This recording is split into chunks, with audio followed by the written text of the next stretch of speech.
The United States has just sent a strong warning to the European Union, signaling that it might reconsider its support for NATO over concerns about free speech and social media regulation. But what exactly sparked this warning? Let's dive into the details. J.D. Vance, the Republican vice presidential nominee, made a bold statement linking U.S. support for NATO to how the EU handles Elon Musk's platform X, formerly known as Twitter. Vance argued that European nations must respect American values, particularly the principle of free speech, if they want to stay part of NATO. This has raised questions about the future of NATO and its role in international relations. It all started when Thierry Breton, the European Commissioner for the Internal Market, sent Elon Musk a critical letter. In it, Breton warned Musk about harmful content on X and demanded that the platform comply with the EU's new Digital Services Act.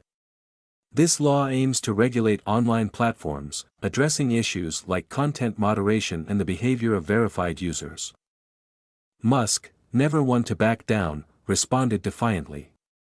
He publicly stated that he was ready for a court battle, claiming that the European Commission had secretly tried to offer him a deal involving censorship. Musk refused, saying that X would not engage in silent censorship like other platforms.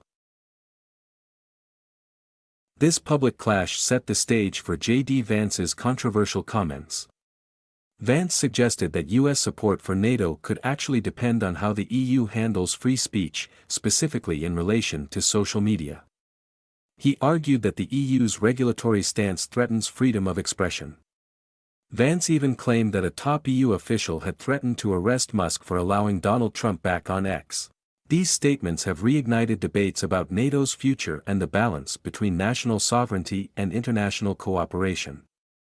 In fact, Vance's remarks are reminiscent of former President Donald Trump's criticisms of NATO during his time in office, particularly regarding NATO funding. But Vance's comments go beyond military spending. They've also brought attention to his proposed peace plan for Ukraine. Vance outlined a plan that includes creating a demilitarized zone, allowing Russia to keep some territories, and requiring Ukraine to remain neutral. He even suggested that European countries, particularly Germany, should help fund Ukraine's reconstruction. This peace plan has sparked controversy, with many international observers viewing it as a major departure from current U.S. policy on Ukraine. As this situation continues to unfold, the stakes are high. We're seeing the intersection of technology, free speech, and international diplomacy becoming a new battleground in global politics. Musk's defiant stance against EU regulations has made him a symbol for those who are concerned about government overreach in the digital world. But this goes far beyond social media. It could reshape how international alliances are formed and how countries regulate digital platforms. With the 2024 U.S. presidential election around the corner, the world is watching closely to see if the U.S. will follow through on its implied threat to reconsider NATO support. How will the European Union respond to this pressure? And what does this mean for the future of free speech on global platforms?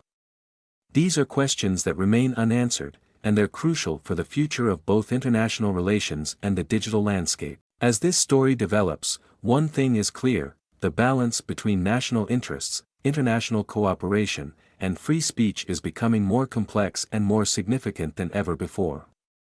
The outcome of this dispute will likely have lasting effects on global politics and the regulation of social media.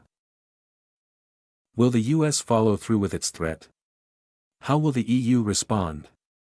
And what does this mean for the future of social media regulation and free speech around the world? Drop your thoughts in the comments below.